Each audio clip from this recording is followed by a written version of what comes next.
Olá, eu espero que você esteja bem. Que bom que você está aqui em mais um vídeo do canal Caramelo. Eu sou o Felipe Melo e eu quero conversar com você neste vídeo sobre 2 episódios e a forma com que eu compreendi, usando essa palavra de forma já muito estrategicamente colocada, a palavra compreensão, como eu compreendi esses 2 episódios que aconteceram. Em um dos episódios eu fui chamado de feiticeiro e no outro eu acho que eu conheci um anjo caído. Muito bem, um desses episódios aconteceu numa segunda-feira e foi bem interessante. Na verdade, costumam ser muito interessantes os dias em que eu vou pra rua disposto a ouvir o mato crescer.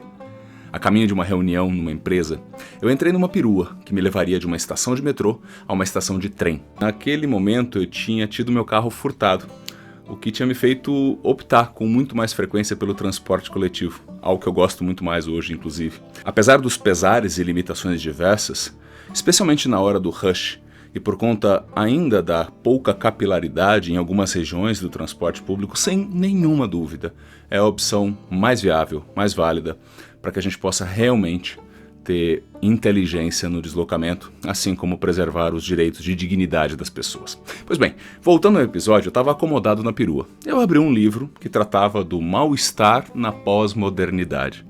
Alguns instantes depois, uma mulher sentada nos bancos da frente do veículo começou a falar em voz alta, chamando bastante atenção mesmo. Eu imaginei que ela estivesse rezando para si e que logo terminaria. Mas não foi assim. Ela começou a recitar versos apocalípticos, com uma entonação e ritmos cada vez mais viscerais.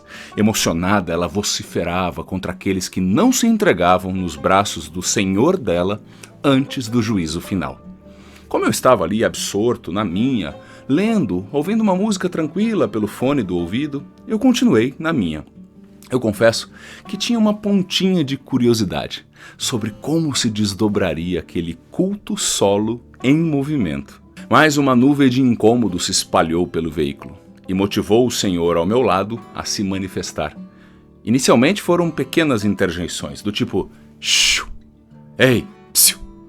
A cada incursão dele, ela elevava a voz ainda mais, como se já estivesse num púlpito mirando o seu séquito. Ele, o senhor, então decidiu partir para a verbalização mais contundente, sugerindo que ela fosse pregar na igreja, porque, nas palavras dele, ninguém era obrigado a ouvir aquela ladainha. As palavras soaram como o estopim que faltava para o duelo anunciado.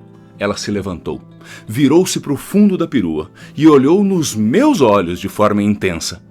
Por alguma razão, ela imaginou que eu tivesse sido o autor das interjeições e palavras críticas.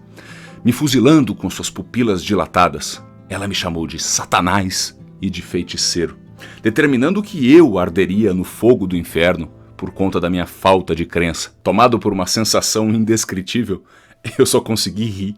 Eu nem sei por que eu ri. Na verdade eu sei, foi um pouco de nervoso e foi também porque as pessoas ao meu lado saíram em minha defesa. E então começou uma severa discussão que durou uns 10 minutos até a chegada ao ponto final. Eu, feiticeiro e Satanás recém-empossado, segui caminhando, digerindo um quitute, meio bronca, meio empatia. E como foi chata aquela demonstração de falta de civilidade, um exagero do direito de liberdade. Que maravilha que ela fez aquilo, demonstração da liberdade dos dias em que vivemos. Afinal, em séculos passados, a expressão livre de uma fé monoteísta transformava a pessoa audaciosa, possivelmente, em churrasco em praça pública. Agora vou para o outro episódio. Depois da reunião na empresa, o meu plano era retornar caminhando até a estação de trem. Era uma distância razoável, que exigiria mais ou menos ali uns 25 minutos de sola de sapato. Quando eu comecei essa jornada, ao mesmo tempo estava saindo um carro do estacionamento por um instante.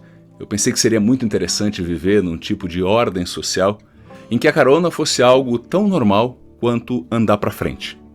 Afinal, aquele senhor daquele automóvel ia sozinho no seu carro. Ele faria o mesmo caminho que eu. Era uma rua sem saída, com a única e decisiva diferença dele estar motorizado. Quando esse pensamento transgressor se despedia de mim, não é que o motorista do carro me ofereceu uma carona. Inicialmente eu não entendi o que ele disse.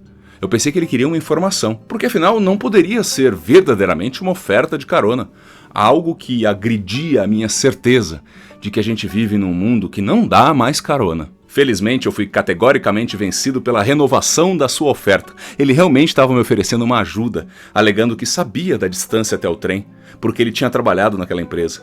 Eu aceitei, um mimo improvável. Acomodado no banco do passageiro, eu agradeci com pompa e circunstância o gesto. Ele recusou o que denominou minha exagerada polidez, lembrando que era o mínimo que alguém poderia fazer pelo outro. Fazia sentido.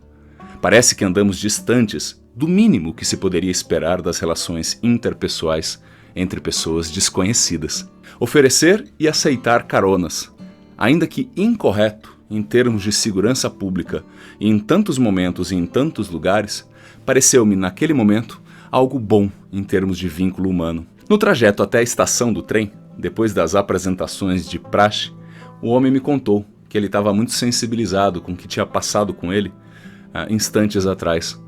Ele tinha trabalhado naquela fábrica, aquela na qual eu tinha feito a reunião.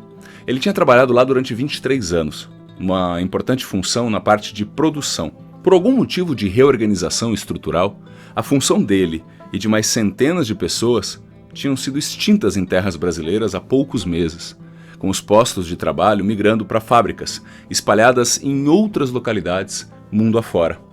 Apesar da demissão, o que parecia doer nele como agulha quente em carne viva era outra coisa. Ele teve que ir até a empresa para buscar talões de cheque, que ainda eram enviados à agência bancária que ficava dentro da empresa. E aqui, neste momento, é importante fazer uma pausa para explicar o que é um talão de cheque.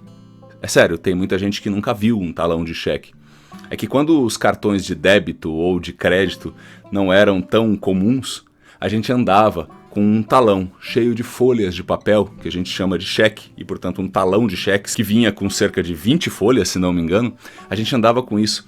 E quando a gente não tinha dinheiro vivo, a gente pagava ou à vista, no cheque, um cheque à vista para ser descontado no banco pela empresa que tinha recebido, ou a gente fazia parcelado em várias folhas de cheque.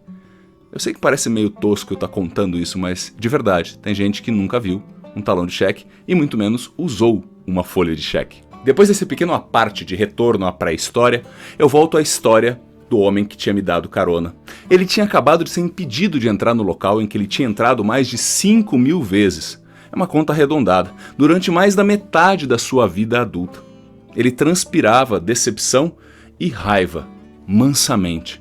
Um anjo humilhado e cadente. A mim, um anjo pela oferta de uma improvável carona. Aos olhos da empresa, um bebê que depois do corte do cordão umbilical fora atirado na lata de lixo, ao invés de acolhido num colo materno. Como foi chata aquela demonstração de falta de respeito a um antigo e fiel colaborador. Exagero do direito materialista de usar e descartar uma pessoa.